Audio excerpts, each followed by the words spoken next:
আপোনালোকে নিশ্চয় জানে যে যেতিয়া খৰাং হয়, খৰাং হোৱাৰ লগে লগে আমাৰ গোটেই বিভিন্ন জিলাৰ পৰা আশে পাশে মৰিগাঁও হওক বা আমাৰ বৰপেটাই হওক বা ছয়গাঁও হওক বা আমাৰ অন্যান্য স্থানৰ পৰা কি হয় যে আমাৰ কমুৱা যিখিনি ব্যক্তি সেইসকলে খেতি কৰিবৰ কাৰণে ইয়াতে আহে, পাম ধৰিবৰ কাৰণে ইয়াতে আহিছিল।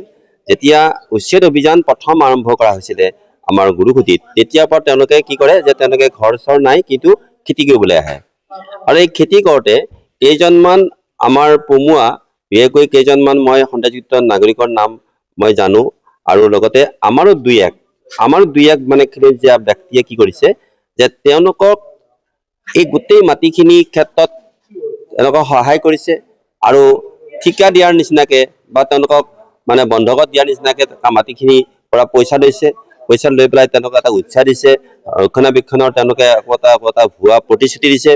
এই ধৰণে যিখিনি কাম হৈছে আটাইখিনি মই গম পাইছো, আৰু গম পোৱাৰ বাবেই মই অলপতে আমাৰ যিগৰাকী চাৰ্কল অফিচাৰ তেখেতক মই নিজে কৈছো যে আপুনি ইমিডিয়েট তাতে গোটেই বিষয়টো কি হৈছে অনুসন্ধান কৰি মোক জনাওক। আৰু অনুসন্ধান কৰাৰ পিছত ক'লে যে এইখিনি ব্যক্তি আৰু এইখিনি সংখ্যালঘুৰ মানুহে তাতে অধিকাৰ কৰিছে আৰু খেতি কাম আৰম্ভ কৰিছে। আৰু তাৰ পাছতে মই ক'লো কি যে তাতে গৈ পেলাই মানে আমাৰ যিটো নেকি প্ৰশাসনৰ ফালৰ পৰা লাল ঝাণ্ডা মাৰিছে নাই, পতাকা মাৰিছে নাই, কৈছে কি যে মৰা নাই ছাৰ, আমি মাৰিম। আজি আপোনালোকে জানি সুখী হ'ব যে পৰহি আমাৰ জিলা পৰ্যায়ত যিখন আমাৰ লেণ্ড এডভাইজাৰী কমিটিৰ সভা হৈছিলে, তাত আমি এটা প্ৰস্তাৱ গ্ৰহণ কৰিছোঁ।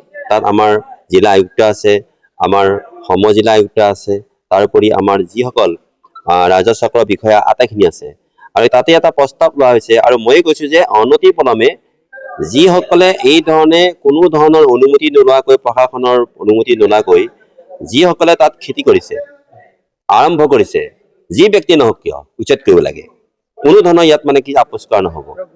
হয়, আজি কিছুদিনৰ পৰা আগতে যিবিলাক ঠাইত মানে মানুহ নাছিলে, মানে খালী ঠাই আছিলে আমাৰ, সেইবিলাক ঠাইত যিবিলাক আমাৰ কাঁহী বঞ্চন আছিলে, এতিয়া পৰিলক্ষিত হৈছে মানে নতুনকৈ কিছুমান মানে ৰাতিৰ ভিতৰতে ঘৰ সাজি আছে, আৰু নতুনকৈ মানে এই ঠাইবিলাক মুকলি কৰি তেওঁলোকে খেতিৰ কাৰণে সহজ কৰি লৈছে ঠাইবিলাক।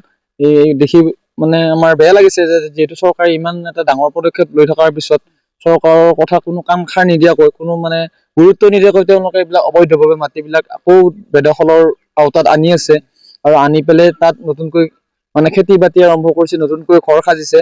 সেইটো মানে অলপ মানে ইয়াৰ কথাটোত আমি গৰিহণা দিছো, আৰু আমি দৰং জিলা প্ৰশাসনক অনুৰোধ জনাম যে এই নতুনকৈ যিবিলাক ঠাই আকৌ তেওঁলোকে বেদখলকাৰী কবলত পৰিছে, সেইবিলাক শীঘ্ৰেই মানে তেওঁলোকৰ আঁতৰাই সেই ঠাইবিলাক যাতে মুকলি কৰে, আৰু যিটো আমাৰ চৰকাৰখনৰ সপোন বা যিটো উদ্দেশ্য সেইখিনি সাফল্যমণ্ডিত কৰিব বুলি এইখিনি জিলা প্ৰশাসনৰ ওচৰত আমাৰ আহ্বান থাকিব।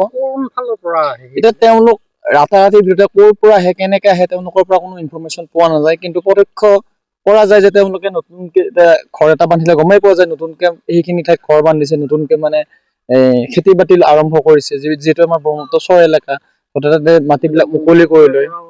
হয়, কোন দিশৰ তেওঁলোকৰ যিহেতু বেছি চলাচলটো নৌকাৰে হয়, কোন ঠাইৰ পৰা আহে, আৰু কেইবাটাও অঞ্চলতো হিন্দী ভাষী মানুহ আমি পাইছো। গতিকে অতি শীঘ্ৰে যাতে দৰং জিলা প্ৰশাসনে এই ক্ষেত্ৰত কিছু ব্যৱস্থা লয়। কোন অঞ্চলত দেখা গৈছে? এইটো আচলতে আমাৰ খানুৱা পঞ্চায়ত আৰু বাজনা পঞ্চায়তৰ অন্তৰ্গত, এইটো কাহিবাৰী, বাঘবৰ চাপৰি, সেনেকুৱা ঠাইখিনিত মানে মানুহ নতুনকৈ বহা আমি পৰিলক্ষিত হৈছে।